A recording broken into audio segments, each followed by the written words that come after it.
ما أصاب من مصيبة إلا بإذن الله، ومن يؤمن بالله يهد قلبه، والله بكل شيء عليم. وأطيعوا الله وأطيعوا الرسول، فإن توليتم فإنما على رسولنا البلاغ المبين. الله لا إله إلا هو، وعلى الله فليتوكل المؤمنون.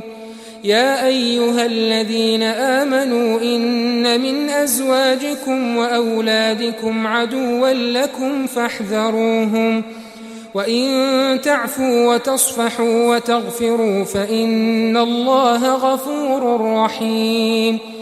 إنما أموالكم وأولادكم فتنة، والله عنده أجر عظيم. فاتقوا الله ما استطعتم، واسمعوا وأطيعوا وأنفقوا خيرا لأنفسكم، ومن يوق شح نفسه فأولئك هم المفلحون. إن تقرضوا الله قرضا حسنا يضاعفه لكم ويغفر لكم، والله شكور حليم. عالم الغيب والشهادة العزيز الحكيم.